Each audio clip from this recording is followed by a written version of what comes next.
Welcome to the Corey Shepherd Podcast. This is episode 21. Welcome back to everybody who's been listening. Welcome to all the new listeners.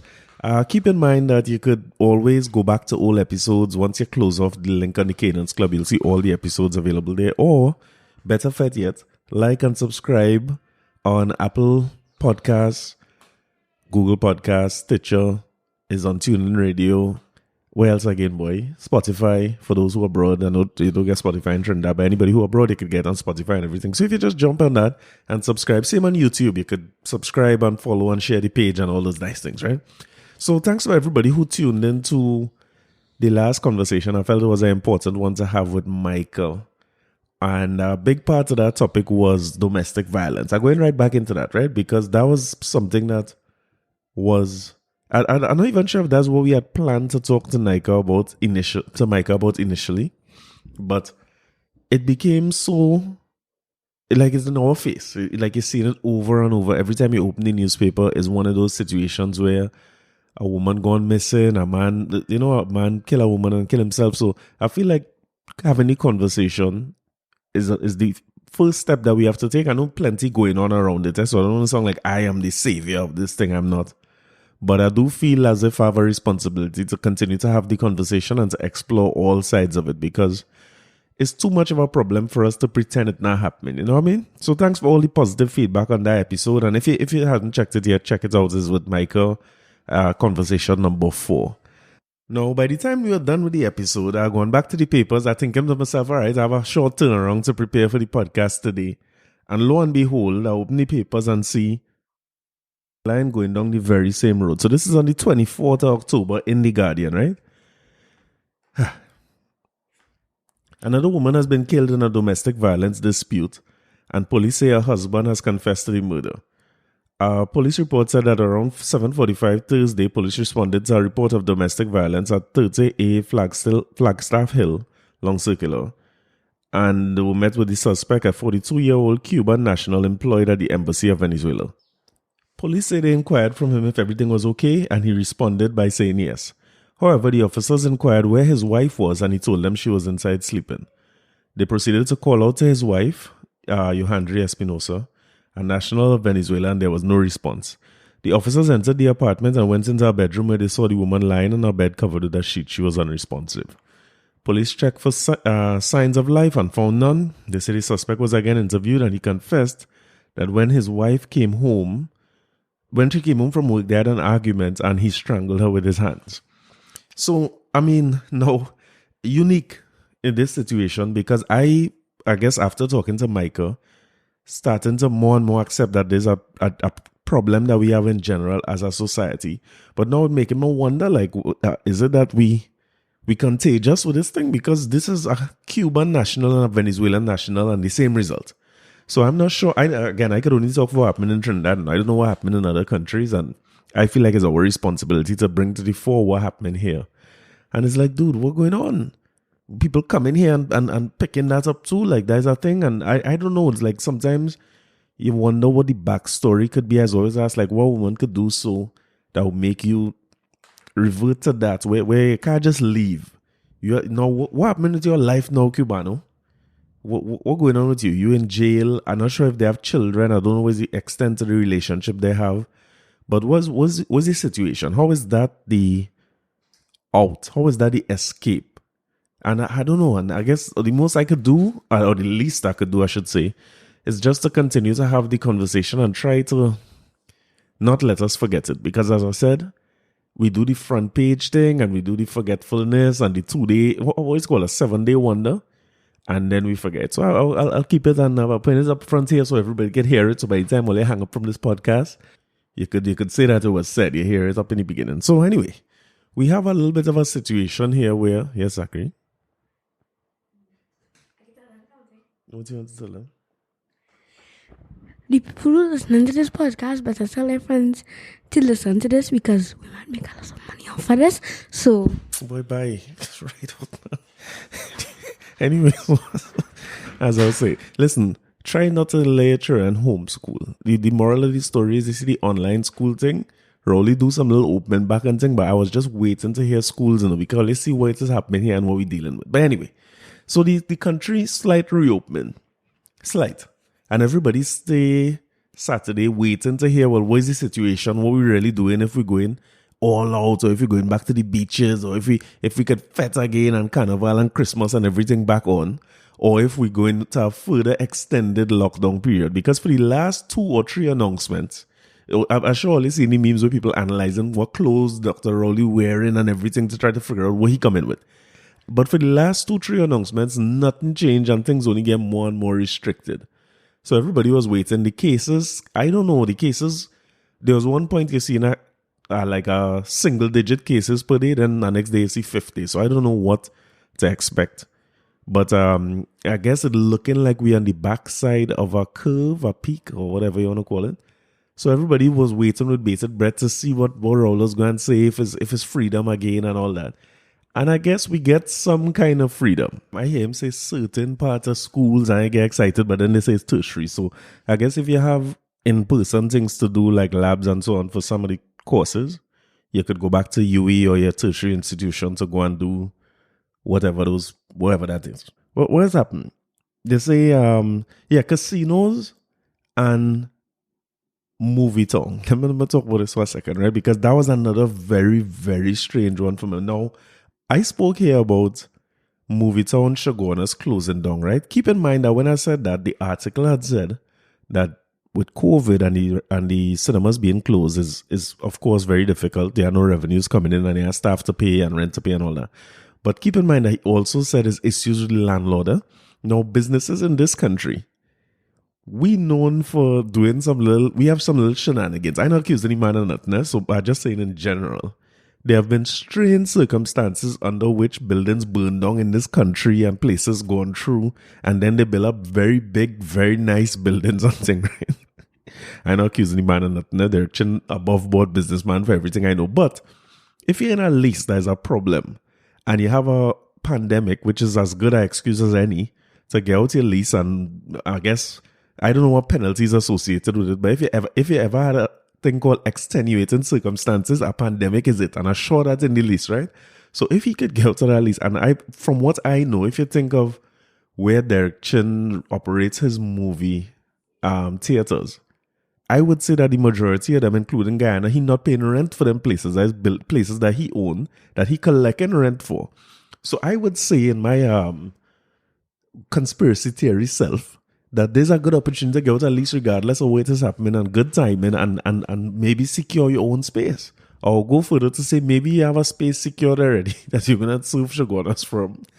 And we might see a new cinema reopening in this area under the name Movie Town soon. Who knows? This is not substantiated by anything. This is just me thinking out loud. But I did find that the cinemas were strange because I don't know how you all feeling, but I'm not sure that I would go cinema when COVID is still a part of, like if they have no vaccine or anything.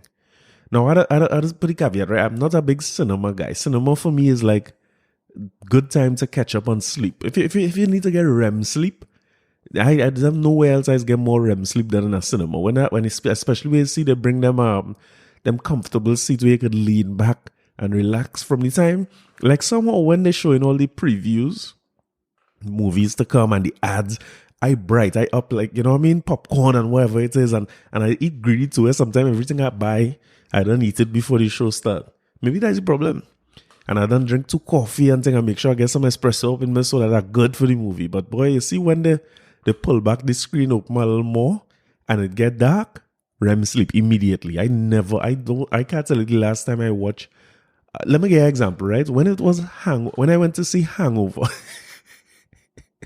I went to see Hangover in cinema.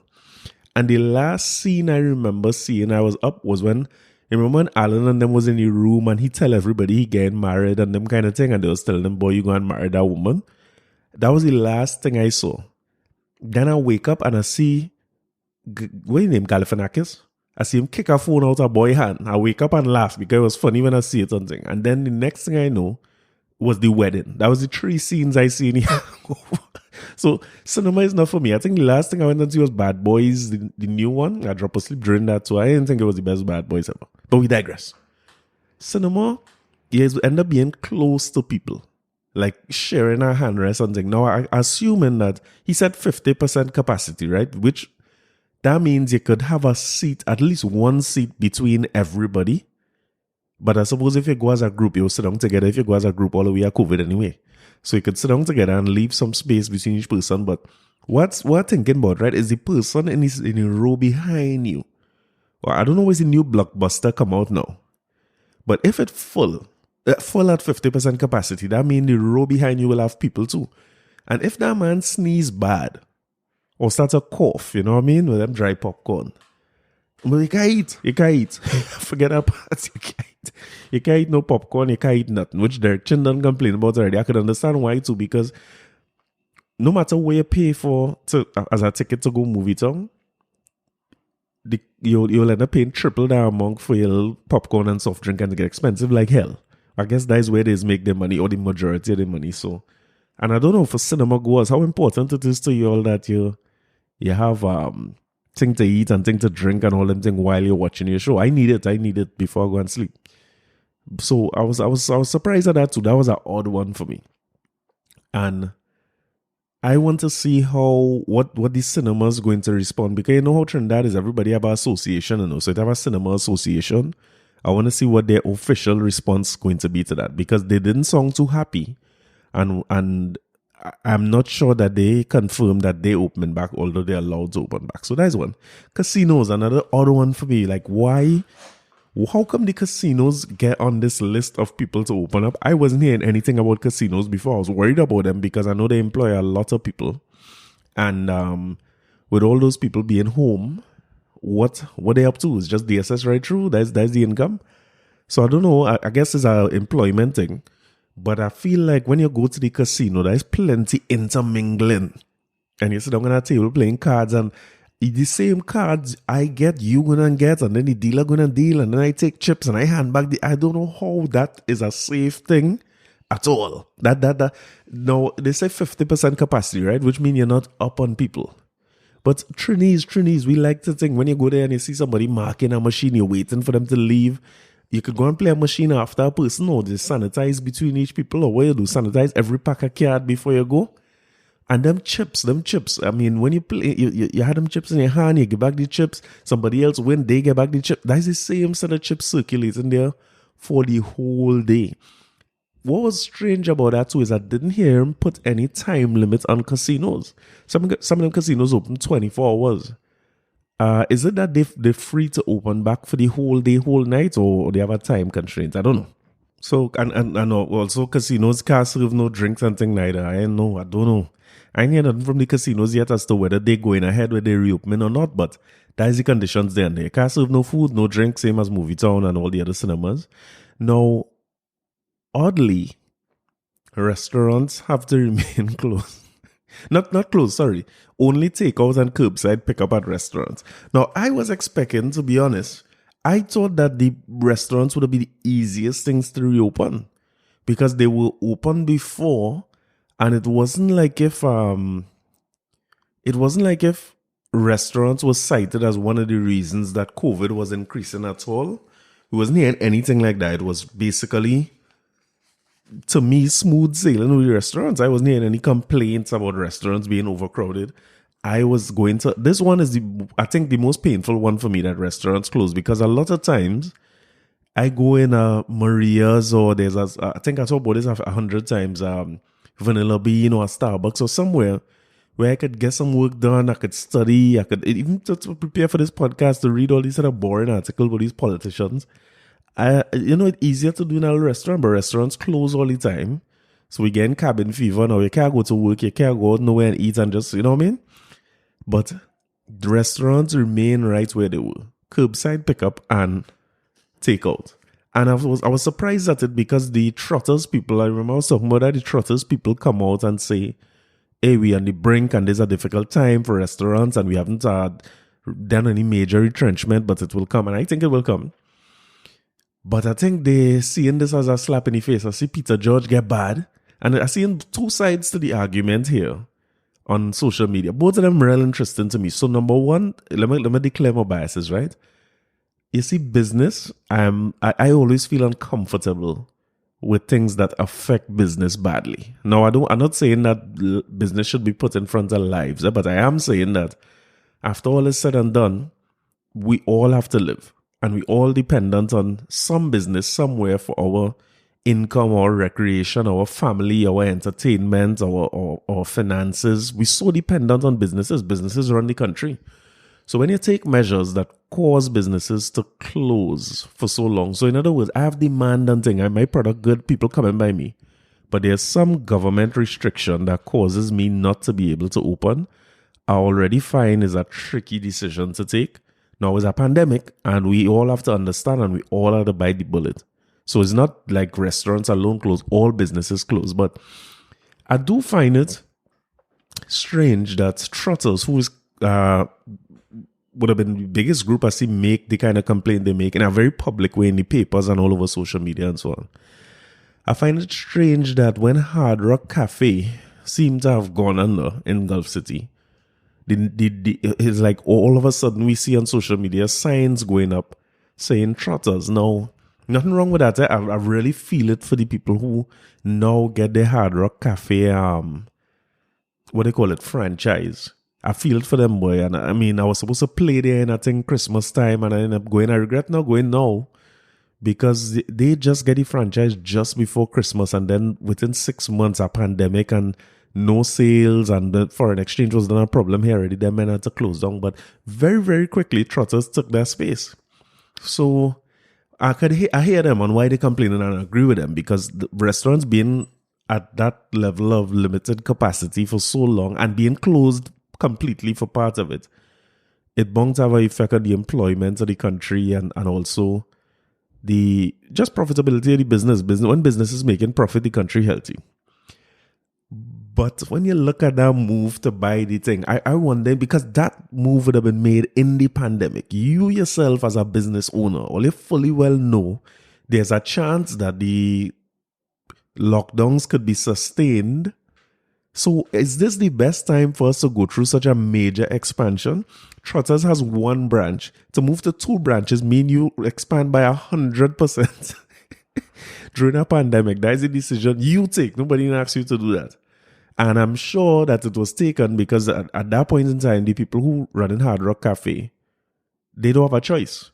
And when you don't have a choice in business and you have to sell, what do you think the price going to be? Expensive or cheap? You tell me. So they take over the location. That Trotters location might have never opened for dining. Based on the timing I saw them images, they might have never opened for dining. They only doing takeout and curbside. If they open at all, I'm not sure. But I mean, when you come a month or 2, 3 down the road where you just take over a location like that, with somebody else in hardship, you grab the location and now you're coming to say, hey, this is thing, and the man don't know what you're doing, and this and that and the other. I don't know. The flip side of it too, now I feel for the businesses, of course, I keep saying that, but I saw some people with an interesting take on it today where people are basically saying, hey, use the 1%, all you know everything about business, listen, nobody can have a seminar to tell you how to run business and tell you or talk about how businesses should perform and what consumers should do and listen, have a group of people in this country who always quick to tell you what to do based on their level of success and so on. They're always pointing at somebody else to say, this is what you do, and don't do crime because you could do this, and if we could do it, you could do it too. Well, pivot. I see some people, and I can't disagree with them at all. A lot of people on social media saying, hey, you're in business just like the rest of us, pivot. All of us in business, we in the same situation in our business, and we trying to figure out every day how to protect the people we have employed, how to make sure that we have revenues, how to protect our own incomes because it's going down by the day, it look like. So what makes them different, and I think what makes them different, is that they could talk to the Prime Minister directly. I can't talk to him. And if I tell him about issues we have in our business, I don't know that he will be too concerned outside of his general concern as a politician. So when Peter George comes out and say that Rowley had no belly, basically, I kind of feel like he had a real belly, because to be honest, when I see Trotters about a statement like that, I tell myself, already 1% talk. So no dog bark. Some people, I don't want to say above the law, but they're above the politics and all that because they're financing both parties. All in always go, right? So when I hear them come out and say that, I say, well, all right, well, restaurants going to open back. I then started to say, well, all right, I'm good to go. I'm going by Maria's Monday morning, but it wasn't to be. The restaurants remaining right where they are. And he said 2 more weeks to decide on that. Now, keep in mind, that 2 weeks taking us to the middle of November, right? In the next 2 weeks, we're in full Christmas mode. And in Christmas mode in this country, I am not sure that is the time that we eat out a lot and go to restaurants. More so the fast food and thing, yes, but not like the bigger restaurant like Trotters and the fine dining. I see in Jenny's on Facebook. Jenny's having a rough time. All you know there's my place, but she having a rough time. She's saying a lot. And I don't give her wrong, that's her business and thing, you know. You open casinos and movie tongue and thing, may not in restaurants eating, so I understand where she coming from. But Christmas, when you reopen middle of November, is that the time that people go out like that to eat in those types of places like a lot? I don't know. And also, when businesses, private and, well, public back out fully, right? But when private sector still operating like at 50% capacity and slack out, like I know some people in BG told me they still slack out. They don't go in the office every day. If they go at all, is a very minimal staff there. Who go in trotters? Who's that lunchtime crew that go in trotters when the banks and the bigger businesses operating on a work from home, work from work kind of schedule? Who go into them places? So I think that just like what I say with movie tongue and the renting, like a lot of this could be some smokes and mirrors, because at these, even when they reopen for dining fully, I think they have a better chance of survival and success. But I can't disagree with some people on Facebook today when they say, hey, you had to figure it out. You had to pivot.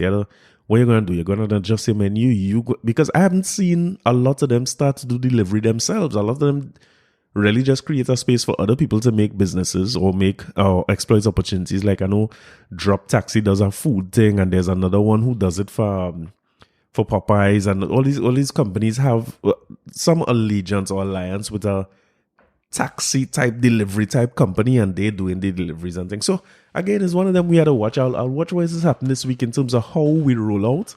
If we behave and we do the right thing, and we went to the beach one by one, or if we went in hordes and droves. And I guess during the week, public servants thing, rain, all that. Let's see what happened weekend, because I need to get a little dip in the salt too. So I'm trying to figure that out, because and I feel I have it figured out. I'm an early morning man, and I feel if I go there early in the morning, I could get out before the traffic on any given Sunday. But or try to figure out a way to get there during the week, move early. But this man homeschool, what do you call it, thing, online school, I had to be back here by 9 o'clock. But who knows? We could figure something out. Also, the beaches back open, right?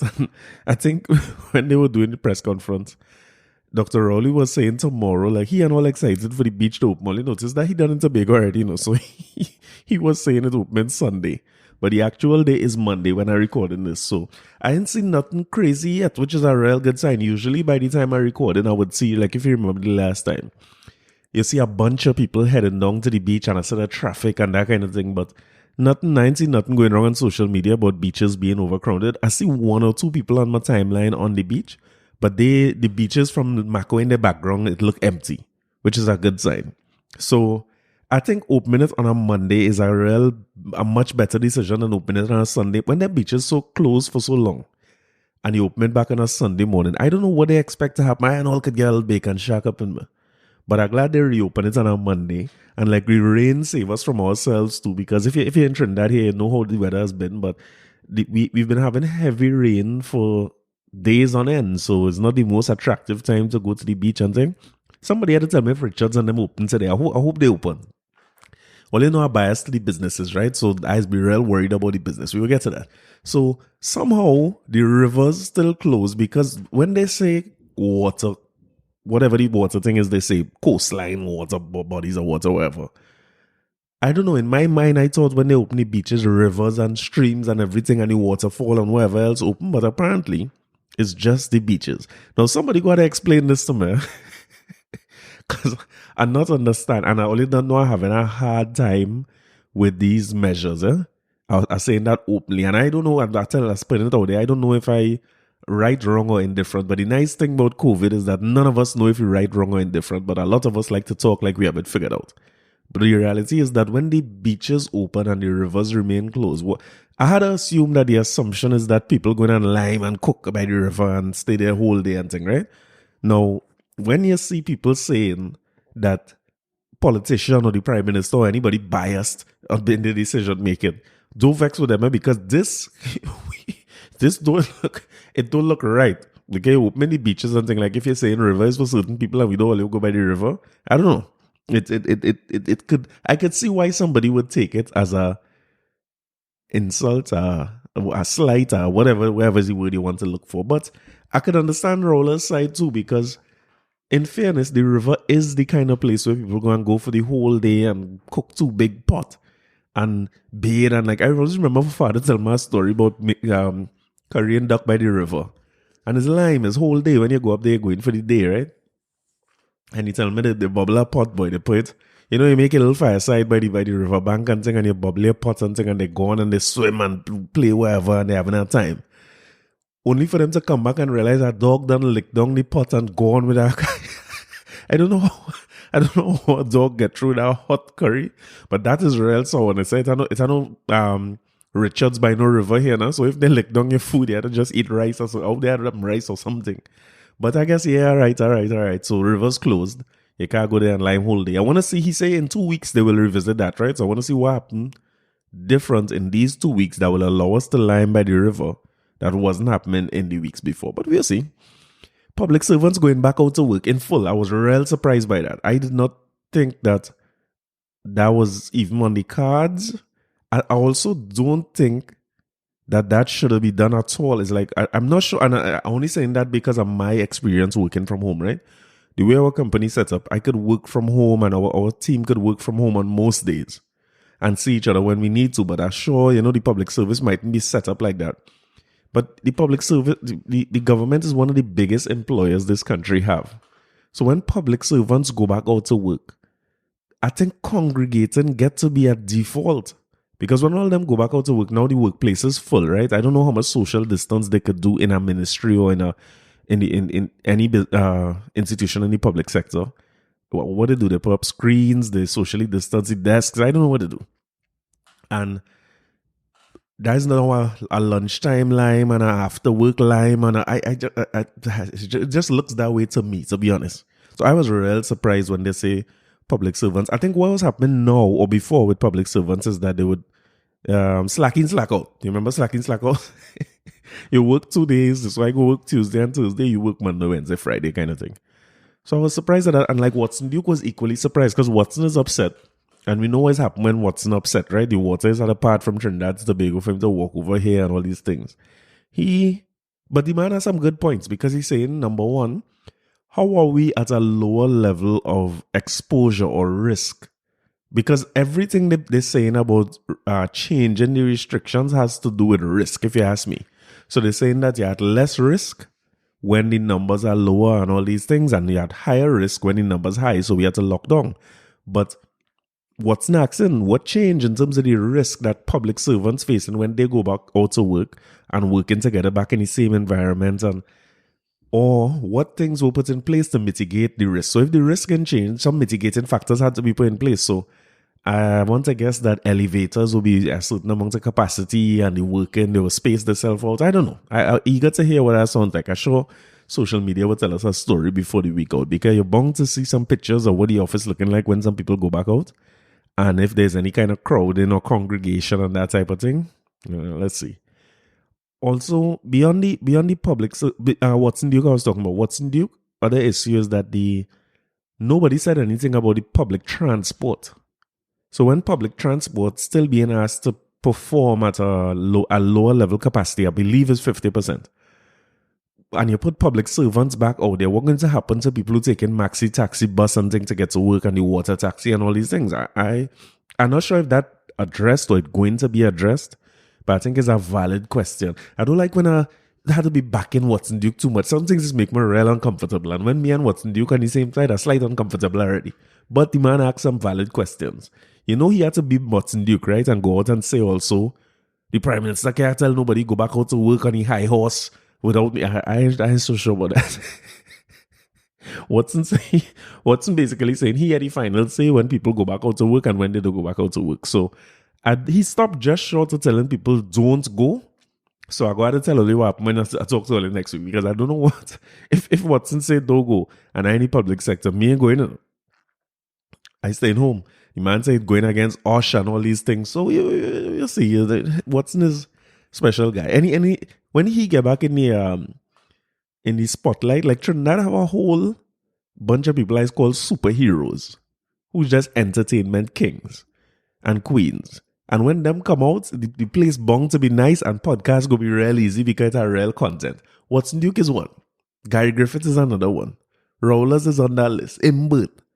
Who again? They used to have a woman named Verna Cindero's grave. She was on that list too, but I don't know where she gone. There a woman named a fellow named Ian Allen on that list. He quiet these days. I don't really hear from him too much, but Watson up there. So I'll pay close attention to what Watson saying about this reopening of the public service. And let's see how it goes. My good partner, Julien, from The Guardian, always bringing up this point, which I find to be so valid, and I don't hear many people addressing it. He always talking about, everybody's talking about work from home. And when the daycares and things close, what is happening when people going back out to work?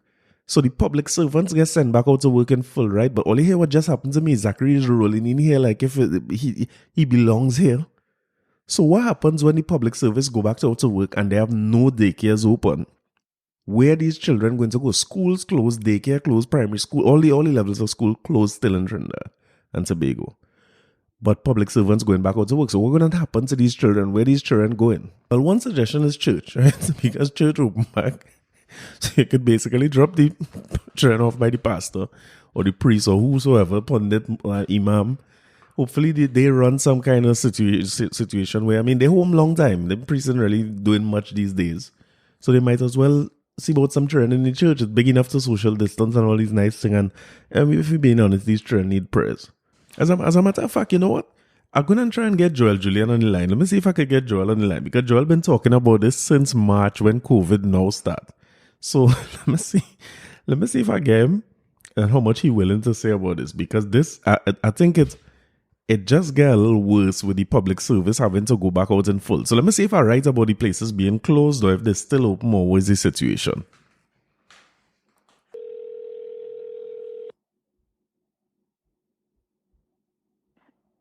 Oh, Corey. Julien. Listen. Everything good? I cool, no complaints. Hear this now. No talking here on this podcast, and I remember your name always calling. Let me put that out there one time. I don't know if it's good or bad or what, but call it. But for a long time now, we're talking about something you bring up. You're the first person I see mention it. I guess that's why it's always calling your name with it. Where schools and things closed and daycare and these places remain closed. Right. But parents will be in a quandary now. We don't know what we're doing, if we're working from home or where we're working from exactly. Right. But what has happened yesterday now? Public servants have to go back out to work in full? Right. And you see, that to me, that is the predicament right now, because the private sector basically mirrors what the public sector does in terms of things like that. So yeah, I didn't even think of that. So what the Prime Minister did is, I think it's from today, the public service supposed to be open at 100%. So right. All public servants supposed to be back out on the job. So, and what he was saying is that they're trying to basically leave it up. They haven't put down like a concrete structured plan as to what parents should do, what guardians should do. Right. They more or less leaving it up to like supervisors, management, even companies. And anytime you leave that, something like that up to them, then you are hoping that people do the right thing. Yeah, but which never worked. We were hoping that Trinidadians would win and overdo at the beach, and look what happened. Yeah. To put us back into this position. So unless you have like concrete, structured thing where you say, all right, cool. If it is your working parents, let's try to organize that one parent could come and work 3 days a week, the other parent, something along those lines. Like, you think I don't know what, honestly, I tell you, I don't know what the answer is, but I believe that after 7 months, the person, the people who paid, the technocrats, the politicians who paid to get those answers, they should have a solid answer by now. And they're doing it every day. It's not to say that they Yeah. you could see them every day working on it. So I must say I was more confused yesterday, and you come to my mind because what you say is so true, right? They're managing the situation almost business by business rather than household by household. Correct. So that if school reopen for me, for instance, I work in private sector, and Stacey is a teacher.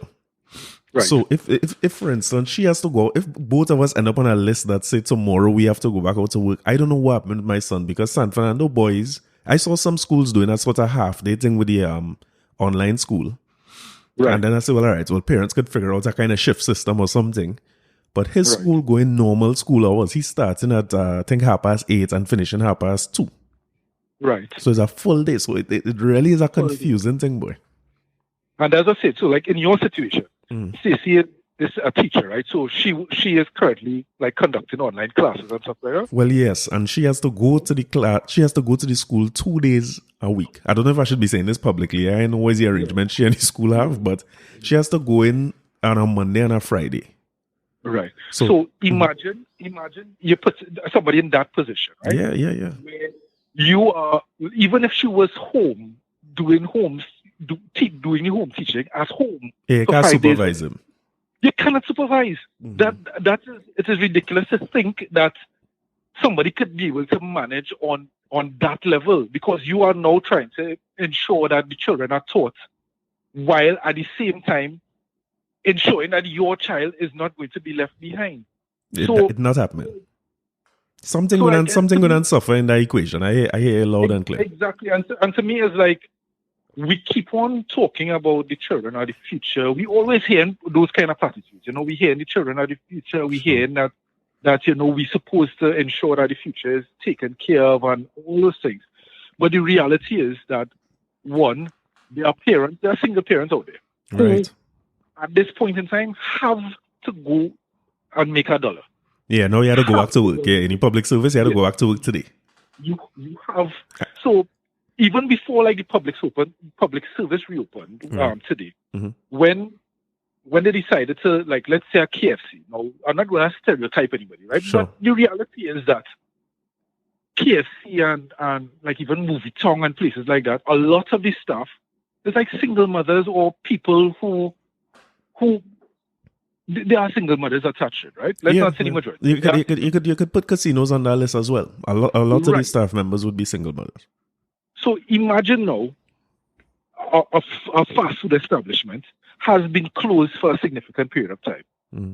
The establishment, being a private company, they're seeking their interest. They're trying to make that profit now. So for you now to tell somebody like that who is now they are trying to recover financially, to tell them, okay, be a little empathetic towards this stuff. The reality is that they have their things to do. So now the single mother, the single father who is in a situation like that, you are now left to go and try to make ends meet, go and try to earn $1. And you might take foolish chances. I remember we did a story for one of the publications, the business magazine. Right. And what happened to a woman? She left the child home alone and went to her job because the food establishment had just reopened. So everybody trying to get back on their feet and stuff like that. Yeah. And she took a chance. And to me, it should not be a situation where we are allowing people to take chances, because on a weekly basis, you're seeing stories coming forward where pedophiles touching little girls. Of course, that's what I want to get to too, because not every household, I think a lot of times, I don't know if it's hubris, and all of us guilty of it to an extent, but you tend to find that the decision makers, and I'm talking politics and business here, right? We tend to judge other people's homes with our homes in mind. So when we say stay online school, we picture it like with a desk and a laptop and a thing, and it seems simple. You have 3 children, and all children have a nice little space. Of course. This is for Joel. This is for Corey. Exactly. This is for Jonathan. But it's not like that. So you're correct. Is a situation where sometimes people forget that they forget their privilege. I Like guess, privilege, yeah, I guess. sometimes we forget our privilege. So even in my situation, my daughter is 15 months. Right. The reality is she has not seen daycare the way a child her age would have seen daycare and stuff like that. Right. But I have the privilege that my mother-in-law is able to stay at home with her. Right, yeah. There are people who do not have that option. They do not have that option at all. There's nobody else that they could count on and say, okay, this person could actually come. I trust this person to come into my home. I trust this person to come into my space and provide the best care. Sometimes somebody might be taking a risk that they may not necessarily take at Yeah, let regular. me say, like, one of the risks could be leave them with your uncle. Exactly. And Joel, you covering them stories, or you seeing that more than any person should see anything like that in our society. Right. Where what could, and I ain't saying all of it bad, but the one that bad is send the whole nation into uproar. And I think we generally at a high risk for that now with this. And I was really, really surprised. I don't know how much of it, like when you, for instance, you in the newsroom might be hearing rumblings that we don't hear, right? You had a sense that the public service was going back out today? I honestly didn't think they would have gone full 100%. I thought that seeing the way the situation is operated, I don't think the public service, I could be wrong, but to me, I don't think the public service is as badly affected as some private businesses are. Like yeah, because they're not for profit, there will be a difference. Yeah. So it's not that you were operational. You were operational. From that side, I understand what you mean. Yeah, I was surprised. I was surprised for that reason too. I would have thought that from my first priority would have been profit-making businesses. Exactly. Especially because of not just the profit of the business, but the employment associated. Because people going to continue to lose jobs, plenty of people on reduced salaries. And even as you mentioned KFC, right? Something I wouldn't have considered at all, because I and all had to check my privilege, because when they first reopened KFC and the first delivery I had home here, I saw the KFC guy and thing, and something happened, and I asked him something, and he's like, nah, I work in the 2 shift. I trying to make back. So he in his mind, he trying to make back, and it only makes sense because your bills didn't disappear. Your bills not disappearing. No, they're not disappearing. And even the banks who did initially, what did they do? Some deferrals and that kind of thing? Yeah. Even that still has to be paid. And you're probably in a little more debt than you was before you start off, because the credit cards feel they hurt the whatever facilities you had, if it's borrowing money from people and them kind of things, wherever it is, you have a hole to fill. And I kind of wondered about, like, when I saw the casino, I find the casino was a strange one too, to be honest. I didn't hear them in the conversation at all. I don't know if I missed it or what, but that came from left field for me. You're right, perfectly said. I think it came from left field, and I have my thoughts probably why it was done. But well, you want to hear my thoughts? My thoughts is that I think it directly related to DSS. Well, you wouldn't believe that's exactly what I was saying. They realize people want to spend their money. Of course. Yeah. So listen, but the funny thing with that is that they don't even get anything. The state doesn't really get anything from these establishments. Well, they're supposed to. The tax for these guys is in place. They're supposed to, but I'll tell you something I see for myself, Joel. And I ain't calling no establishment. I don't put no names out there and thing. I was in a casino at the time. And the way the Board of Inland Revenue taxes them is based on the amount of games that being played, right? It's not a direct revenue tax. It's the tax on the machines or the tables and thing.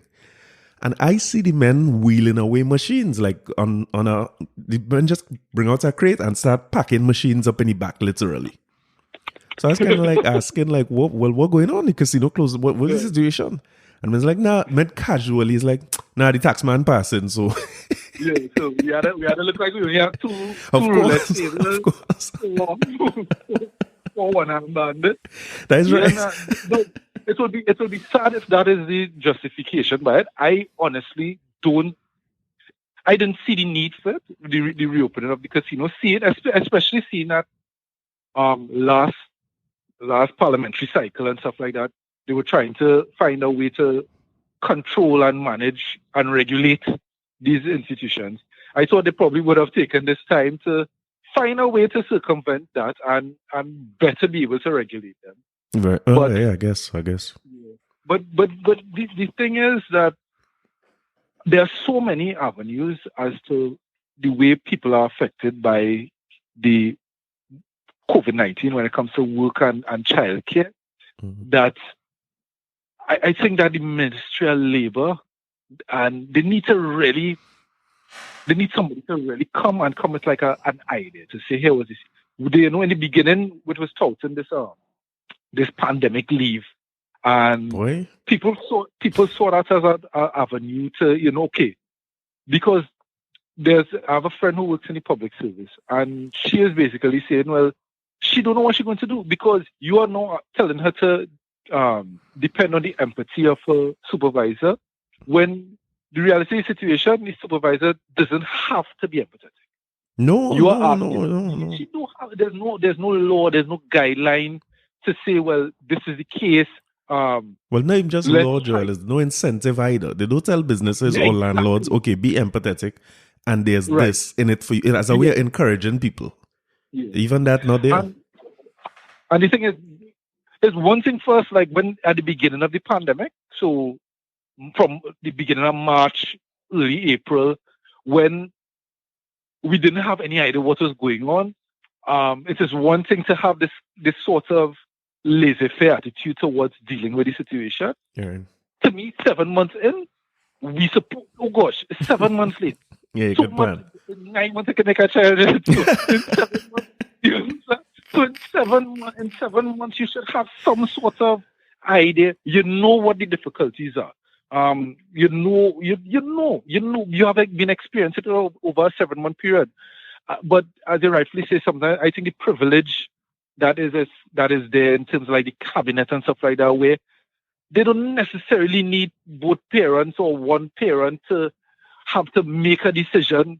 Nobody should be put in a place where they have to make a decision between the making money or protecting the child. God, yeah, madness. I mean, when you say it like that, is really bad. Yeah, it's true. And the thing about it is like when you look at, like you say, making these decisions come March, right?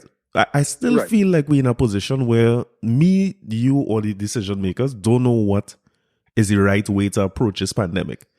But where I feel you're right is that now we have a very clear picture of what the ill effects are outside of the health situation.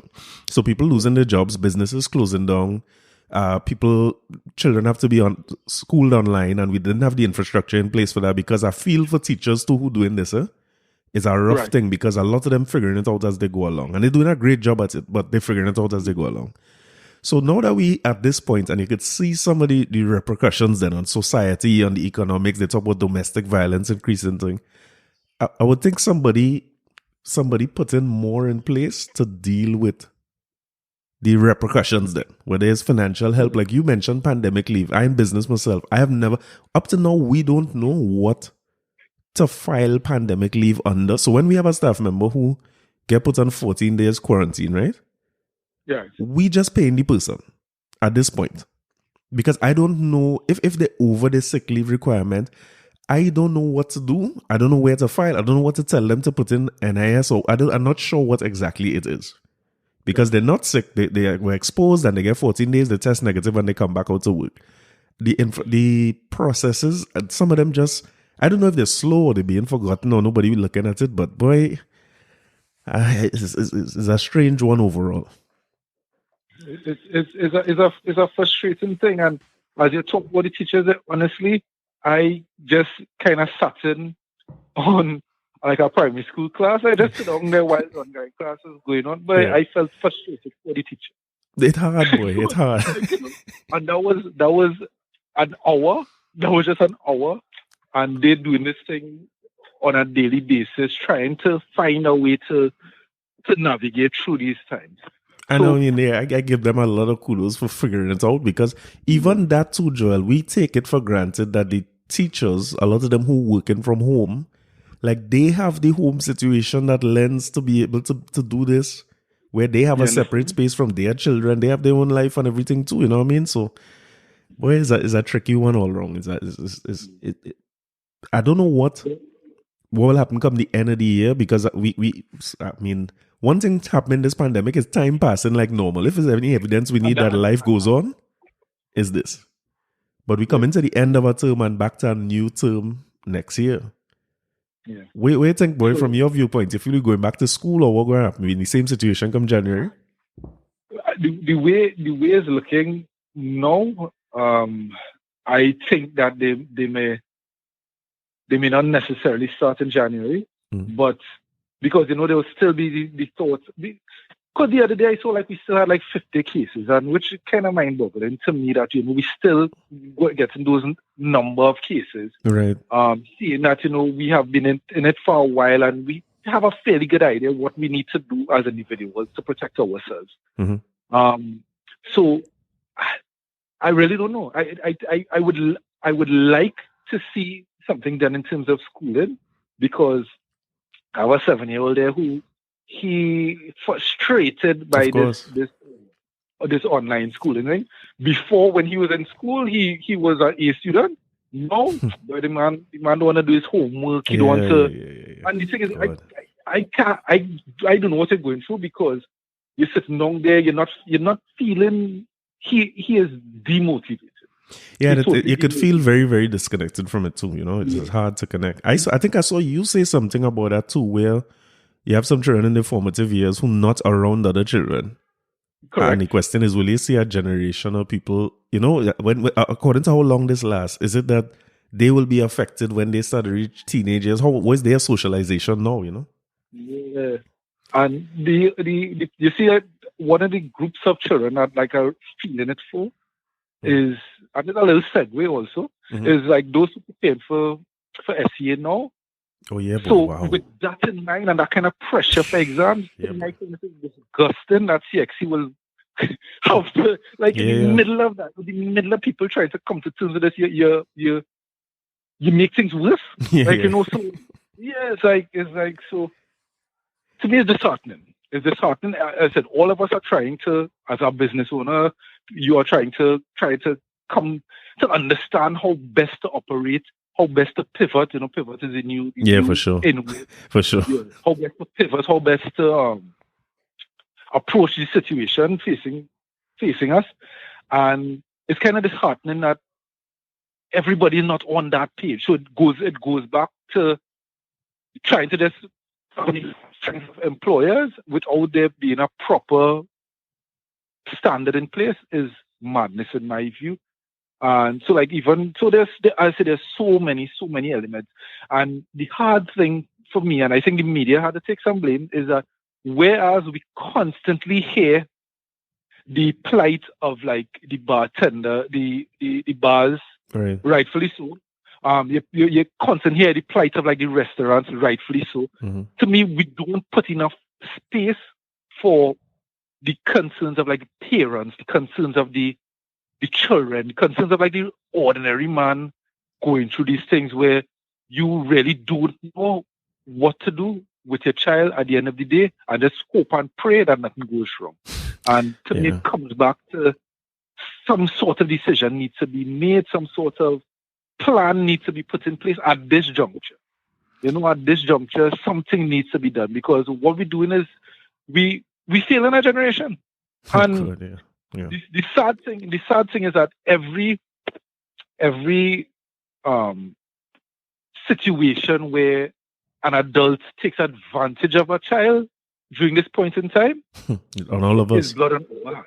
Yeah, for sure. Every child that, because and I said these things are different levels. So you might have a teenager. I know how I was in Form 4. Yeah, I know you was in Form 4. You know how I was at Form 4. You know our level of thinking. What? You think? Imagine if we were placed in a situation now, Corey, where we were preparing for CXC and our parents had to leave us at home. You think you're logging into any class? I couldn't imagine. I mean, I can tell you for me, my mother couldn't stay home with me. My mother was working and same thing, single mother. I'd be home with my grandmother, and then I would have been in the racing pool playing horse every day. There's no chance of me doing that. So it's like we putting these children in a situation where you're leaving them to the world. You're leaving them to, because in the school setting, there was this agreement between the parents, the guardians, and the school that during this 8-hour period, you're not washing your hands clean and saying that they are responsible for the child, but they are supposed to set a structure in place to keep the child's mind. Yeah, for sure. The structure there, and I guess you're right. The structure gone now. Yeah, it's totally out of the off. So that's why I said, so for me, and I didn't consider myself the worst child. I wouldn't say that you were the worst child, but Well. I could just picture how we were if we were in Form 4. Yeah, well, it would have been mayhem. During pandemic time, and our parents had to leave us for 8 hours in the day to go Oh and my God. earn a living. That would be the best time of my life. I'd be like Laurie Benjamin. Whole day. Then we was doing that experiment and all kind of things. For sure. You understand? Like, even when you're talking about that all the time, right? I never, until you talk about this now, thought about like teenage children. In my mind, right? The biggest issue is really primary school children. But now that you're saying this is true, like older children who could make a decision for themselves. Like we saw what happened with some of these Zoom classes and some of the disrespect teachers was facing. I remember seeing that and thinking that's exactly what we would do if we had online class at the time. So you're right. So like I think it would have, because when we were given our little 2-month leeway during July, August vacation, where your parents might tell you, hey, close the door, let's stay inside. Yeah. You understand? Close the door, let's stay inside. And as soon as they turn it back, you're outside, you're inside. So so that I say, so all those things go through my mind. I imagine if and this is since March. This is since March. You're talking about they still are weirdos out there who watch it, who market for children. Of course. You understand? So it's like it's so many, and to me, I don't understand if I feel like the children's authority is supposed to be this is the kind of thing people supposed to be outside the parliament. Yeah, you're right. Yeah, it really flying under the radar. Because, I mean, I see you posting about it all the time, but, I mean, outside of that, I can't remember seeing much about it, except when they were making the initial decisions. So, I mean, some you say there, I never thought that in March we'd be here now. And I also didn't think, even talking now, I would not think that you could have a next batch of SCA and CXC children who doing this from home and thing again. Why? I honestly believe that our children are being severely affected. There are those who come from secure households who may be able to rebound, like when everything comes back to normal and stuff like that, and they have the proper support systems in place. Sure. But then there are those who, sadly, we will lose, and we will lose young men who will be now gravitating towards areas where they may not, where your parents may have been able to, where school may have been able to keep you away from. Mm-hmm. You will not be gravitating, because at the end of the day, blocks still running. You know? Of course.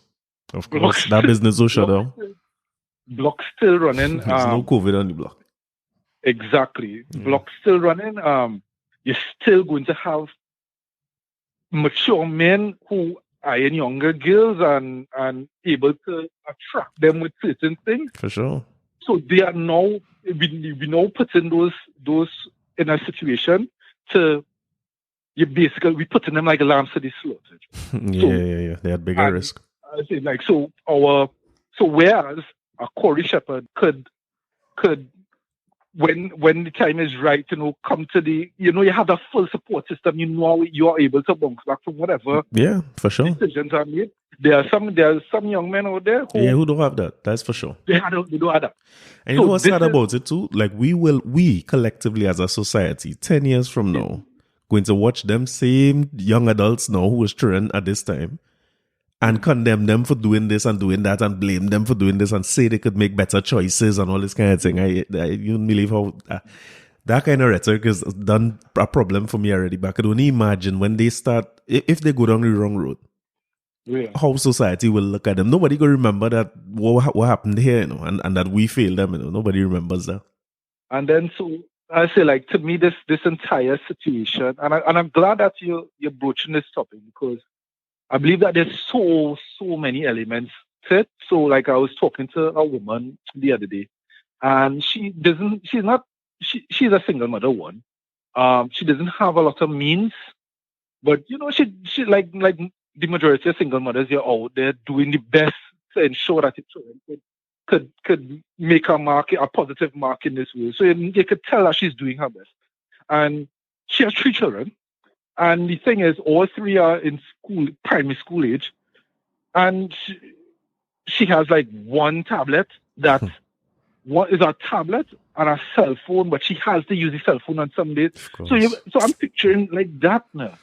So like in a situation like that where the children may be willing to learn, but you then also, education is supposed to be the level playing field for all of us. So if it is you come from a poor household, you were able to go to school, let's say at Fatima College, you pass SCA, you go to Fatima College, you are supposed to be able to feel as though I could swim amongst the best of them, because you'll have school feeding, I have a proper meal, you could provide like school transport.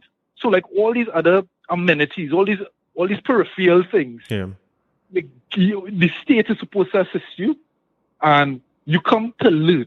Mm-hmm. When it says we're now placed in a situation with online learning, where the bare minimum right now is some sort of device to operate. Yeah. Apart from having a device, you need to have proper internet and electricity, internet, all these things. Yeah.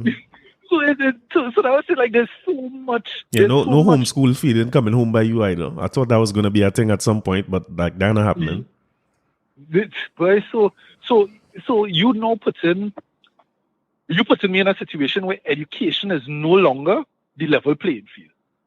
The education still has been. That's skewed now too. Like a savannah right now, dry season.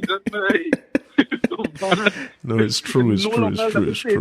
So if it is, if I'm a poor youth man from an area that people believe is a depressed area or whatever, sure. I am supposed to be able to come and be able to fight with the best of them, because it's a level playing field. We are taught the same thing. It's what I do with my knowledge is supposed to help me. If I'm not able to properly prepare for the SCA exam next year, no, your chances of going Yeah. So it's like, to me, there's so many levels with respect to it, that we're talking about childcare from daycares to straight to university in the middle, and there's so many complex issues that I feel as though we as adults, we're doing the selfish thing that adults do. We're seeing about ourselves. It's very Trinidadian to do. It's a very Trinidadian thing. Very uniquely Trinidadian. Like, you see about yourself. Like we're thinking about ourselves. Okay, everybody should be set. So you say, all right, we open in X, then Y will jump out. So Y open first. But we're not studying our future generation. This generation that we constantly talk about, that Yeah, I that's believe supposed to be all them things that we singing.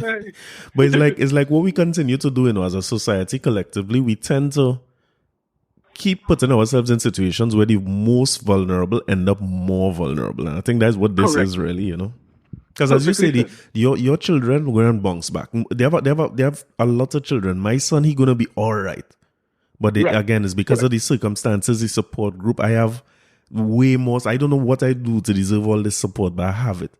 But there are lots of people who just don't have that, and we'll do 2 things. We will let them fall by the wayside, and then we will blame them. Believe me, we go talk about this again in 10 years, Joel. We will blame them. We will sit down and talk about them and say that they this and they that, and they should have made better choices, and that they had education. It come in. But we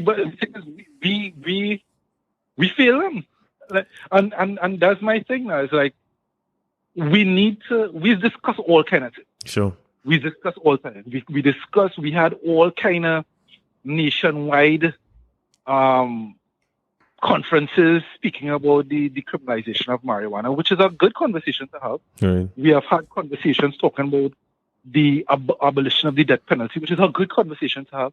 But why are we not sitting down and coming together and trying to discuss how best to save our children at this point in time? Why are we not coming together to discuss?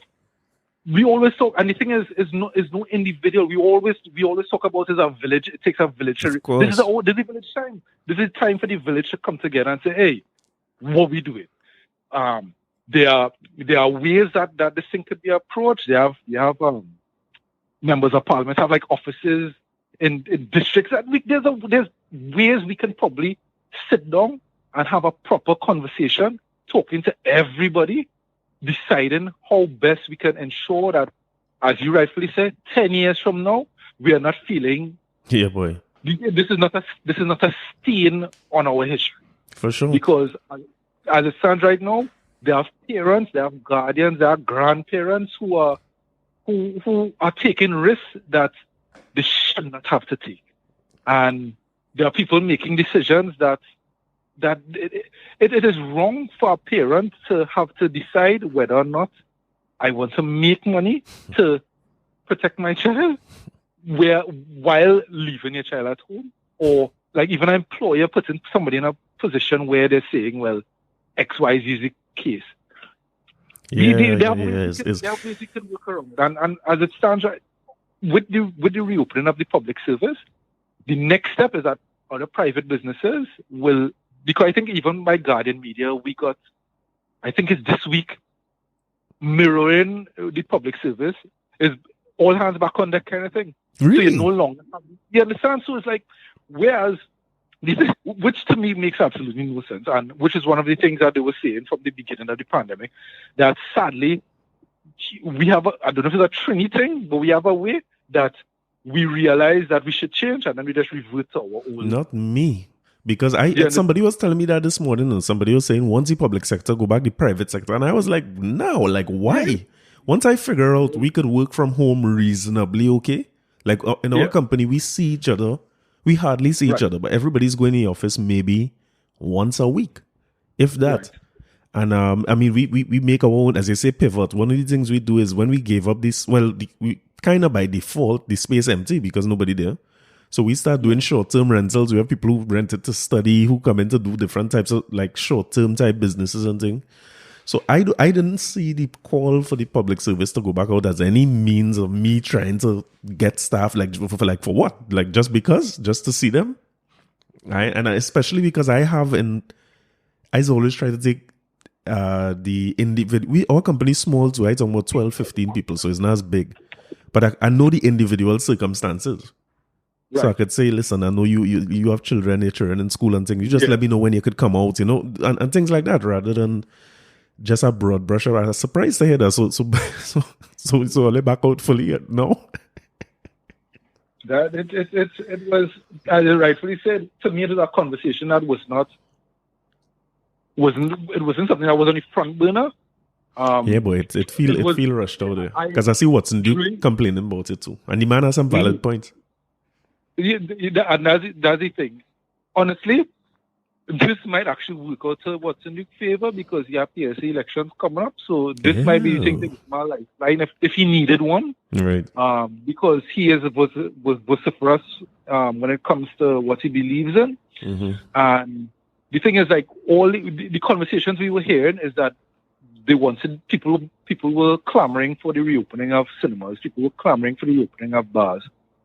People were clamoring for the reopening of beaches. Yeah, and restaurants. Nowhere on that agenda I saw the clamoring for 100% reopening of the boy, it was odd. Because during the 7-month period, I had to go to legal affairs and immigration. Mm-hmm. And I had to go legal affairs, I had to go immigration, and then I have an old man partner who needed to renew his license. Right.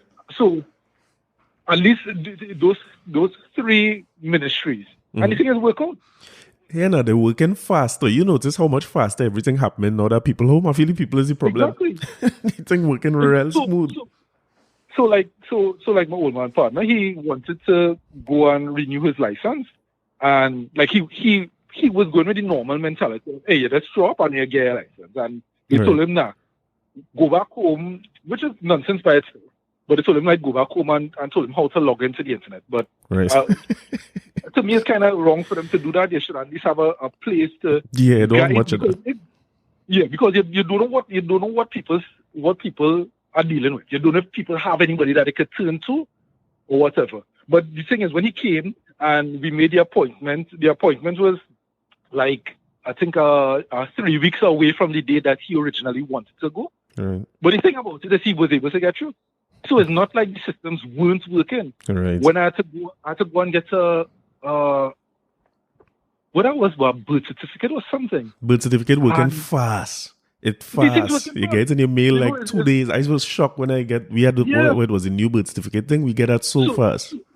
So it's not like the public. If it was a situation where the public service was at a total halt, where you weren't getting through it, then Trinity, we would have made, You would be hearing it. but we weren't saying anything. No. So, We were saying the opposite. We were saying how good things going. Like you check it on your timeline. You're hearing pockets of people saying, "Hey, you get through real fast in licensing, get through fast here, this, that, passport, quick." But boy, yeah, so and then in addition to that, those who did not, they also made concessions for us. So like the way it stands now is, even though I have an expired ID card, my ID card is still valid. you So, realize they how have made unimportant that was all the time, right? Now all of a sudden people everybody's like, okay, no problem if it's the concessions there. Yeah. But we used to treat that like the be all and end all at one point. so it's like, I do understand.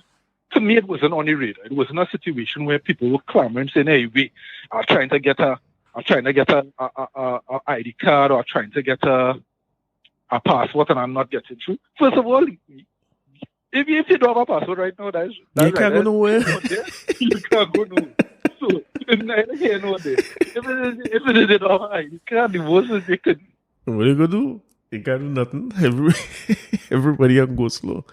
But I mean, the thing about it is, I'm glad we talk about this, Joel, and thanks for taking the call, because I seen you talking about this on Facebook and thing all the time. But to hear the passion you're talking about it makes a big difference. So I think, as you say, the conversation had happened, and you have been the spark, I feel, behind this conversation for a long time. I appreciate that you never let it rest, and you continuing to talk about it now. And I remember some time ago you had done some initiative with some children to go movie town and thing. What was that again? Right.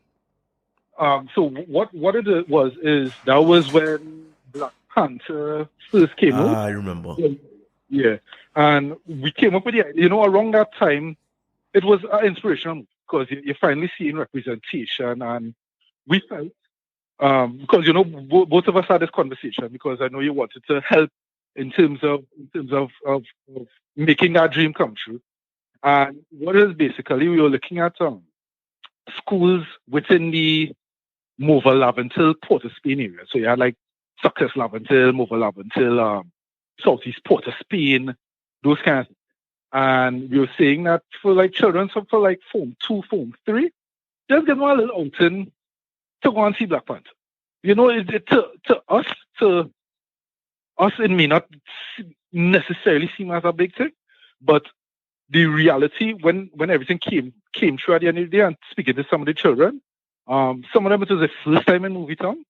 One, Movie Town, it was able to like give us a theater for itself. So let's say Movie Town opens 10 o'clock. It was like 9 o'clock in the morning they let us come. So imagine you as a youth man, you as a young girl, you come into a situation where you have never been to Movie Town, which to some of us it may be far-fetched, but other people, this is their reality. They came in and they were treated, Movie Town treated them nice. They treated them like guests of honor. So the cinema is closed. You get the cinema to yourself. You get to come and watch a good movie. The movie is really good. With a strong message going forward and so forth. You get like popcorn and things. So like those trivial things that some people may deem as trivial, the children were able to feel as though, which is what we wanted. The children were able to feel as though, hey, somebody care about me. Boy, listen, the things like those to me, like if Joel, if me and you sit down now to talk about our time in Fatima, we don't acknowledge that at the school, right? But our time in Fatima, we going and talk about more experiences like what you help create for them children there. than the school and the things that we do. Think about the stories we would tell. The stories we would tell will be about days like those and the times we had in school. Exactly. So I think that was a major step. And let's do this. Because this conversation is one you're having for some time and I on board. So if we could figure out how we could intervene even in these situations, I don't know what it is, but we got to put some thought into it and try to figure out how we could, I don't know if it's to provide temporary relief or just an escape or something. Because things running. I mean, it's unfair to assume, like you said, that everybody will get through. Right. And if the conversation is happening at a national level, we make it happen. Yes, plenty of people will be on board with whatever we come up with. So like figure it out. You can figure out something. Yeah. You know. So like in that situation, one of the things that like really sometimes you don't know, like what. You might have a thought, but your thought is divinely inspired because God has a purpose for you or whatever. When that situation ended, right? It's only after everything happened, I realized that one of the schools, like one of the boys got gunned down. One of the classmates got gunned down. Wow. Months before this opportunity came for them. And like children just needed an opportunity. Yeah, that's just a relief for them to get out of that. You understand? You just need an opportunity to exhale, and we'll just come on. And to me, we sometimes don't realize it may not necessarily be the battles that we are fighting. It may not necessarily the parts that we are that it may not be parts that we have to cross, because like our parents may have paved the way for us. But they have some children, they have some people, they have some families who they don't have that opportunity. And it's for us, it's for those who are in a position of privilege, not to deny your privilege, not to feel ashamed of your privilege, but use your privilege in order to help others out. Yeah, I hear that. I hear that. So I really appreciate what you're doing in terms of even spreading the word. So because I said you know the parts that some of us walked in Fatima, and some of us were able to come back onto the right path. Some of us sadly continue down the wrong path. And the thing is, that is Fatima. Using like in with it coming out skate school where you're given opportunities where it may be that you have to try harder to fail, kind of thing. Of course. And listen, we try hard, Joel. Some of we try. Yeah. I included myself on. I try all kind of thing. I'm not supposed to be here having this conversation. Exactly. We try everything it could take. Well, everything was in our favor. So I hear you loud and clear. There have some places where the easiest route. They don't have to try. They don't have to try hard. No, they don't have to try nothing. They're already en route. Yeah, that's actually reminded me of thing. I wouldn't name the school, but even in that process. Like even in that process, when we were trying to when we were having discussions with the schools about letting the children come out, one of the schools, the principal, or you would laugh at the principal is like, boy, well, pay is that day, so we had to go in the bank. And I said, Jen, you give me children an opportunity to.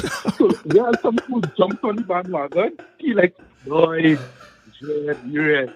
And the thing is, we saying because we didn't want to be put them in a situation where we see that people could do. So we say we're providing everything, transport to Mukdong and back. So we're taking everything off. You don't worry about nothing. Yeah, and the thing is, the principal is like, boy, paying Friday, nobody to, and I like you. Well, that bank was thing. Yeah, you say it to no Johnny, you're thinking by yourself, he's studying himself, he's telling them children. And that's what I say. So imagine a child. We didn't have that. Because I remember Father Gregory made concessions for us to let's stop all the nonsense. Let's stop all the nonsense. Let me give all the opportunity of course. So imagine in a school where it is the principal more slack than you. Like, forget us. And there's a school that he like, boy, we had to go in, that's bank hours, He going through that. I'll try to create work for the man. The man go in the bank, money first. Yeah, like, boy, how much teachers in here? So we just need, honestly, we just need one teacher because we want to ensure that we a minimum one teacher. So you know that there's that sort of supervision there. Sure. Wow, a teacher, boy, I don't know if I'm going to do. I think, but it's a school day. What school day? That man done looking to duck out. You feel he's studying that school day. I'm not calling you out here on Saturday. Dread, study. If you didn't study every month and that you didn't do that, right? He been ducking out of school. Is there no teachers in that school on a Friday month and no time? Yeah. See, like that's seeing, you know. Eventually, with the help of the Ministry of Education, right, we're able to get them a little more motivated. Those who are not as motivated. Yeah, and that's the thing. So I honestly believe that we have brilliant people in these ministries. We have brilliant technocrats who have ideas, who have ways to resolve some of the issues that we have now. And to me, I believe we just need to start having we need to put this on the front. Yeah, it's got to go on the front burner for sure. And start to do it because, as you rightfully said, we are coming to the end of our next school term. Yeah, we're coming to the end of our year, and schools were affected from March. March is the first quarter of 2020. Yeah. God. End of 2020 now. Yeah, definitely nothing. I mean, I asked him about January and thing, but we could safely assume that not much going to change where they're concerned. Come the end of the term. I would be surprised. I would be surprised if anything changes. I'll be surprised, even though, which is funny. We talk about the fact that children are not able to social distance. But when it is where the beach opens, all of us is doing that. Well, yeah, that's true. Yeah, I guess you're right. When we had the beach open last time, when it is we had the election rally going on and saying all of the adults, when they reopened bars, the adults were doing that. Listen, as the first man to blame on that list, I done tell myself already, you see when bars open, I ain't going to no bar, Joel. I done. Because the last time I went to a bar when bars open, it's only when I watched through my phone next day, I hugging up people. I forget about COVID cleaning. So I not to drink no alcohol. I hope the bars get a chance to open back, but I not drinking. When I go and stay away from it. But boy, thanks a million. I appreciate you jumping on and saying this. But before you go, I had to ask you. Because I've been looking at the press conference all the time and waiting to see you get buff from Rowley or the Elsing. How much buff you get for the COVID season, boy? It was none of them all. No, what happened is that we had like dedicated journalists going to the event, so like not to also help in terms of like the institutional knowledge. Mm-hmm. So if somebody said, so like we all attempted to watch the press conferences, right? But just to ensure that the person is kind of more up to date as, all right, you said XYZ. So I ain't gonna buff yet.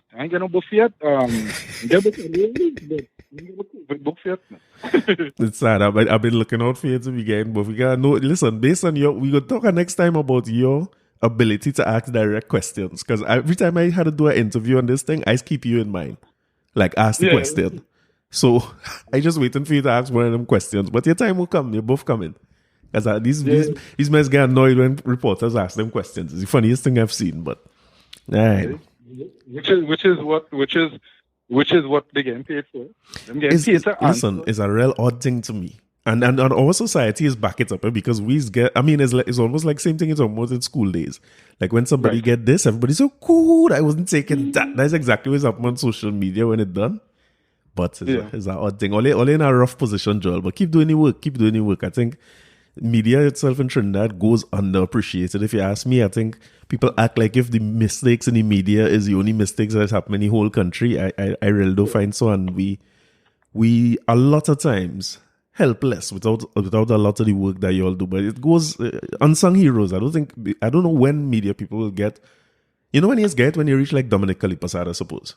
Yeah. When you reach like legend status. You had to get legend status. You had to get gray hair and legend status something.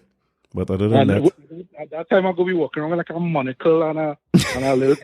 Yeah, for sure.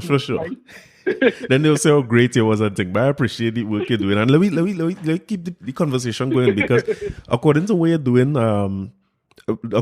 based on what you did with these schools, I mean, the whole school situation, I don't know what it is, but we could try and figure out how to do something annually that we could get support for and get sponsorship for. And just sometimes them little differences in every little individual life could help us not be in that situation 10 years down the road where we're looking back and saying, we shoulda, coulda, woulda. Correct. I think I believe like a lot of us are willing to help, but we may not necessarily know how to. That's for sure. So like when that's why I jump on that. When I saw you say that, I was like, right, great. This song is good because we don't.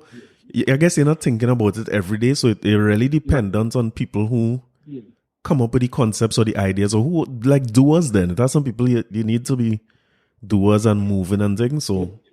Better we take up some of that, yes. You will all. I think when you come up with initiatives like those, you'll be surprised at the outpouring of help that you get. I mean, we still have some real good pockets in the society. I mean, I should say overall, we're pretty decent as people. So it's just to keep the fire burning. Yes, let's see what we could do. All right, cool. All right, really appreciate it. Thanks, man. I appreciate it. Thanks, man.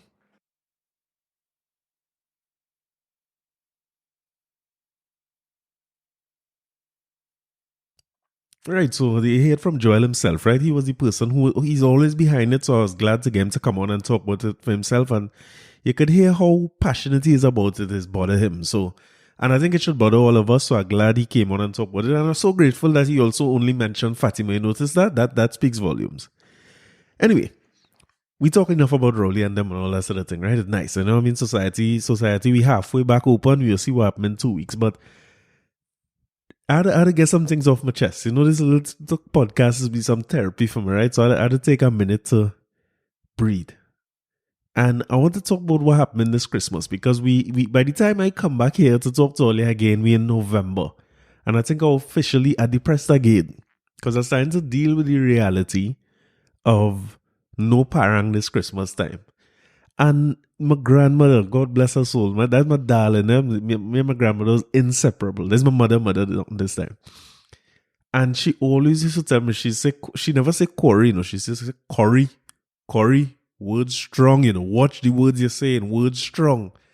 And boy, them words are ringing in my ears now, because last year I went on parang, right? And parang for me, it have a difference between where you see on TV as parang and what you're watching on YouTube as parang and house parang, right? So I'm going to use this little time to vent and talk about house parang, since like we can't make no house parang again. It's kind of official now that not happening. And last year I went on parang with I have a little rum side up in the valley I play with, right? The name of the side is Honeybees. Let me stop saying it's rum side. Honeybees is the name of the side. And last year we do a normal house to house parang. So we usually go up from Cameron side up in Bagatelle, River State, where again? All around in the west then. We paranging on that side. I will usually pass home by my mother, pass by Stacy family in La Puerta and parang. We look forward to that, and it's something they look forward to as well. But last year, when we was leaving, I remember leaving our house up in the back, somewhere between Bagatelle and River State, up in the back there, and this time Stacy come and parang with me, and I guess when I go in by myself, nothing bothering me. I go in anyway and parang by anybody, but I don't know, boy. When Stacy was there with me, and I realized some kind of areas I drive through. This a man send me give me a shortcut. Then you know people, Trinidad shortcut. A man give me a shortcut how to come out from in the back there, boy. And listen, I see some kind of characters in the back there. This must be 3-4 o'clock boxing morning, and boy, when I see these people, and I get. People watching me. When you watch me, you know I soft with a capital T. And them men watching down in my car like, why doing in this area? And I think to myself in that moment, why doing in this area? And I remember when I come home, I say, baby, here what going on? You see me and house parang? I'm done with that. Because I ended up in some areas where regularly I ain't straying in certain areas, and you know what I mean? And boy, I say that, and look how the very next year, that is it, boy, no house parang. And so I'll give some insight into the way we look at it, right? They have gigs like me and my father, and even though them fellas with honeybees would scratch on them, we will get paid to play in different places, right? Now, that is enjoyable too, because when you're paid to play, of course, you're making a little money to play the music, but it's more rehearsed, and we know what we're going to sing, and we have a set list and them kind of things. So with my father and them in particular, Ken Kobe and Friends is the band, we would usually, I don't know, maybe 7, 8 gigs every Christmas at minimum. We playing corporate things and on Christmas parties and them things, and we enjoy playing them things. Now with Daddy and us, we don't play much traditional parang or real parang. We don't sing much Spanish. We really singing soca parang and old time kaiso. That's what we're known for. So we try to only take bookings where we know that is appreciated, or we put on our own shows and our own concert Christmas time and thing too, right? And it's a nice thing going to all them gigs, because then with Daddy, with our band, we get to play with some accomplished musicians too. Like I get to play with man like Atiba on the pan or on the keyboards, and Darren Ellis on the pan, and it's really just a nice experience overall. But I guess the pressure of being paid to perform always on your mind. As I studying, I had to remember lyrics, I had to remember chords, we're playing different songs that we don't traditionally play. So trying to give people a good show, and you want to put on a good show for people. So as much as I always feel if we enjoying ourselves and our music tight, the people will enjoy themselves. But when you're playing as a band, it's all kind of things to study. Sometimes we playing in venues, I can't hear my own quattro, I can't hear my own voice. My father next to me playing, I can't hear his guitar. And we had a few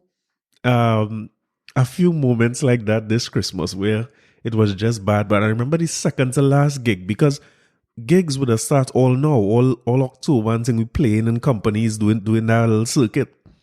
And you're looking forward to when is the last gig. It has something special about the last paid gig, because from there is house parang, right? Everything from there is what we look forward to as paranderos, which is house parang. So I remember the second to last thing we played, boy, was in Naparima Bowl. And I reached when we just had to go up on stage. I think it was an impromptu. It wasn't one that we had booked already, so we wasn't sure. We wasn't playing a set list. I think we had 3 or 4 songs to play. And I wasn't sure about the song and the lyrics and the chords.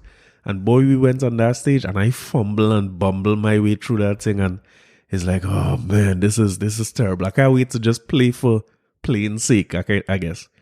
And then the last place we played was salute to my guy Hisham. He came up right home by me here in the area. And they had our little Christmas party. And we went by. Hisham had a nice little space for entertaining and them types of things. So he keep the Christmas party in his yard this year for the community. And we went there and played. And it's a special feeling with our last gig, boy. And we just enjoy ourselves because the people receive the music well. And it was just a nice one to close off the season. But from there is house parang. So I want to give a little some insight into how house parang is go. The number one thing with house parang is this. You have to find other men to play with. It's not like a band that you have set aside and you know everybody available and everybody getting paid. So men coming out and have a meeting time. House parang is a thing you have to go through your phone. And when you're going through your phone now, you have a man named Save. He named Save as Marak. And next man named Save as Guitar.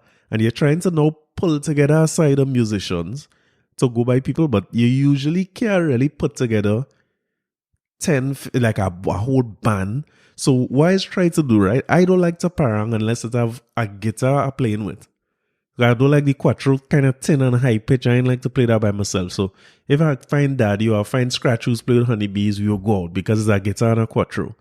But if you don't have a bass, it's like too early. You're just singing out the liver string and playing it. It's some kind of, I don't like it. So if you find a bass man, and the nice thing about a maraca talk and thing, somebody go shake that. If you hand somebody a marac, they go shake it. Now, there's a difference between somebody shaking a marac and when you have a marac man. Eh? We have a marac man there who is moved with. I have to do a whole podcast about it. A man named Ashton. It's one of the best marac men I know and I ever hear. But he need an hour and a half by himself. So I will call, I know Ashton, once I call him, he move it. So I will pick up Ashton. We will go up in the valley and find Scratch and thing. And now we have a start. I say, Scratch, who go play bass? He say, boy, I'll call Scaro. When you hear the name Cara Scaro, you know it's Parandero. And for we now go start, so we starting by because people expecting us, eh? I think like when I hear Daddy and them talk about house parang, you could have just go by people's house. But It not so now. You had to go by people who welcoming you and them things. But where we start is way up the hill in Cameron. Now, if you know Cameron and them thing, and you know Paramin, it's like Paramin is on one side of the hill and Cameron is on the next side. So you're up in the mountain, boy. And we'll go by the fellow, they have an old man there, a mountain man, they call him, and we go up there, and that is a little starting point. He kill his own pig and grow his own provision, and he have a stew pork and provision. That is what we eat in Christmas morning. So I meet them fellas last year, must be 7, 8 o'clock Christmas morning. And when I tell you we done parang, is about 4 in the morning, Boxing morning. So we going by people whole day, whole night. That is kind of the joy.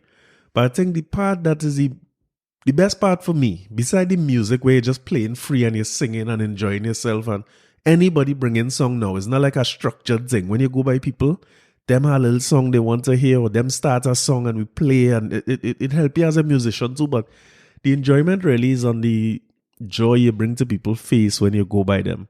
So when I talk about paranging in Cameron, we starting from the top of that hill where you can't see a house. All you see is bush up there.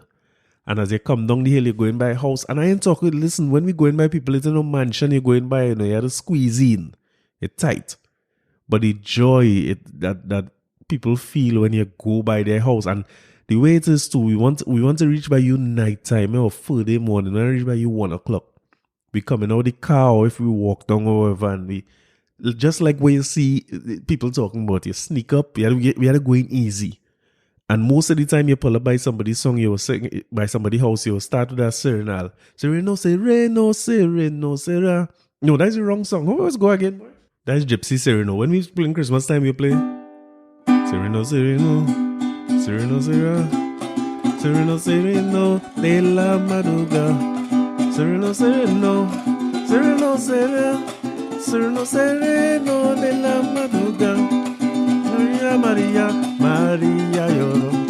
Yeah, that's how it's going. You know what I mean? And you pull up. When you see a man spark up with that outside your house, and listen, them hours of the morning, when the place still up in that mountain, nothing those song better than that one. Wake a man out of his sleep, and it's such a joy. No, again, this is not recommended to go by anybody's house and do this if you have any plans, because we going by people who we know welcome. We write up enough stories about Parandero who they didn't welcome you when you reach. But when you wake up a man, boy, and he bring out his little bottle or something, and he little thing, he slice up some ham or some cake, and I mean, sometimes you ain't even want nothing, but when you go by people that time, you had to drink something. It's an insult not to fire one or to eat something by the people and them things. And the sound of the music in different houses that early morning is something else, boy. And you might ask, like, how you go so long playing without sleeping, and sometimes you had to drive between houses to get from one house to the next. And I think it's just the music inside the house. It has something about music inside a board house. And when you're playing music, it almost feel like the whole house dancing with you. If you could picture that. And them people and them must be so grateful. And you hear them when we leave and they say, "Oh God, all you don't leave you out next year." You know, we just look forward to seeing all your Stacy family in La Puerta. So I like to go. You catch Uncle Chris the 2-3 in the morning. I like to wait till like they now drop asleep. They're now done with the sweet bread and they're now done bake ham and thing. And as you close your eye, you drop one on them. And the next one, we like to enter people's house with them. My partner Scratchy like this song too well. Merry Christmas, Merry Christmas, everyone. No, I can't sing that. A little too high. I guess Scratchy sing that for you. But that's when you're going in with people. That's when you're going and start by people with. You're going to wake them up with that. And then what I liked about parang too is that while I call it parang and like paranging as an activity, what we grew up singing and what we sing now by people, a lot of it has nothing to do with parang at all. Like we just basically singing some old time song, like you sing a Jean and Dinah. We have a medley we like to sing. We sing Jean and Dinah, Lizard Run Up She Dress. We sing Rose Girl I Love You Bad. What again is coming there? Tell your sister to come down here. I have something here for she. Tell she is Mr. Benwood Dick, the man from Sandy Grande. She know me well. I guess she already, oi. She must remember me, oi. Go on. Tell Mr. Benwood come. That had nothing to do with Christmas whatsoever, but we jamming Benwood Dickett people. No, I shouldn't say it like that. Pause. We playing that by people early Christmas morning and the appreciation people have for them things. And so, I mean, I guess from a traditional standpoint, you should play a certain song like an Annunciation or a Serenade when you now reach outside people's house to let people in and for them to lay in. You're calling for them to lay in, and then you go play a little song saluting the madam and the Mr. the house and them things. A parang built with songs that for those things. And then you take a jam and then we go play when we play 2 or 3, we go come and we will play a song like this. So we go take a drink for that, and we go take a drink for that, and we go take a drink for that, and we go take a drink for that. I'm telling you flat, we taking a blasted drink for that. You know what I mean? So call for people to bring out the liquor. So all that is in the joy of the thing. And now again, what is happening too is when you go to plenty houses, you had a picture, we playing about 15, 20 different people's house. And sometimes you're singing the same set of songs more or less by everybody because it's a serenade, it's a manzanari, you sing Gabilan, you say Leroy where your mother gone, you play Eat Something Before You Go. It was, Christmas type songs, what we know as Christmas type songs.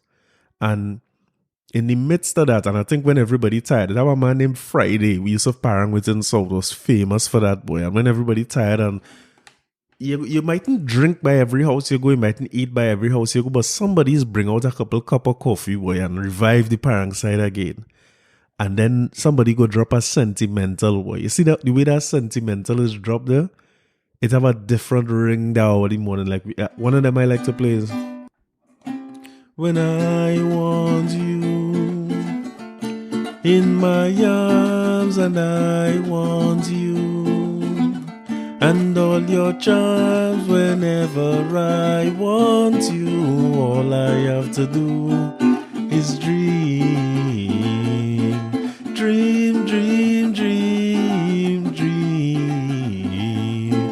dream, dream, dream, and love you so.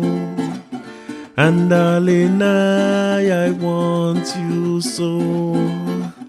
And that is why whenever I want you, all I have to do is dream. You gotta drop a few like that. But when you see play them guys in 3, and here I didn't go there because I ain't drink no rum. When you see a rum in your system,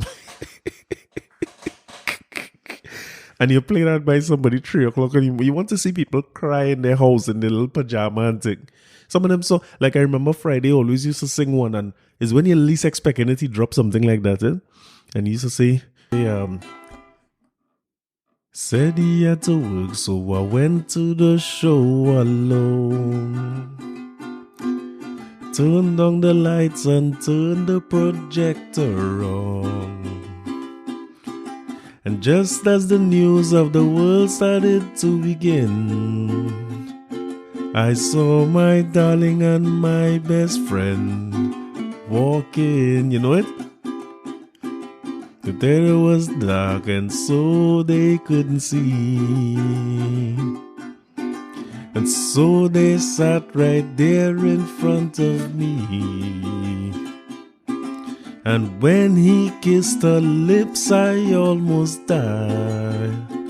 And in the middle of the color cartoon, I started to cry. Oh, sad movies always make me cry.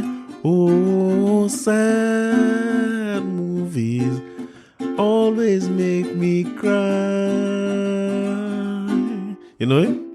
Boy, listen, when you play that about 3, 4 in the morning by somebody, if nobody ain't cry, better you're done parang. But I guess I'm just reminiscing and trying to grieve my time of parang. And this is what I look forward to, like going by people. And I guess that's where I'm trying to say, like we're hearing on the radio and what you might see in a parang festival, or even if you go Lopino or Paramino in these places, it's a little different in house parang because to play music for that amount of time and those amount of hours. Sometimes too, you had to play music where people could sing along with the song. Because you're picking up musicians who might be they might be able to play all the chords and things as some of the more traditional songs. So where you do it have a set of songs that just fit into a little basic chord structure, and you're jamming down them songs and songs that people could just sing along with, boy, and enjoy themselves. And that's why I appreciate Scrunter plenty too, And Scrunter create and not create, but put out a lot of them soca parang songs that people just know and could sing. So from when you go by somebody's house and I say pa ba da ba da bam pam pa dam, pa ba da ba da bam pam pa dam, pa ba da ba da bam pam pa dam pam, people know what it is and they know what coming. Or if you say I want a piece of pork, people could sing along with that and enjoy themselves right through. So this was just really me reminiscing. I don't know what that had to do with nothing, but that was just me reminiscing. And I guess grieving for the parang season that not going to happen. I know the Scrunter say parang with your mask with that song with Umi Makano, the Munchies Monster, but I don't know. I'm waiting to see what happens during this Christmas time. We putting some faith in the doc, and in the next 2 weeks they say we will know what is happening, and they have some sort of freedom. But even with that, I don't know that anybody welcoming anybody in their house, strangers, to come and hug up and drink from the glass and thing. It's just a different time. So I'm going to use, if it's okay with all you, maybe I will use this space between now and Christmas to simulate my little parang that I enjoy and love so much. And hopefully you enjoy and love it too. And what I'll try to do, right, sometime closer to Christmas, right, we still have work to do. When it's closer to Christmas and we looking to lock off for the year where we're concerned, I'll make something happen with some white oak. Where I could, because Quattro need white oak to bathe it down, and voice does need white oak for it to come true, right? So before the year done, I will take her 2 drinks and simulate a little parang. I hope it's something all you can enjoy. But until then, I think I'm done. I'll talk to you next week.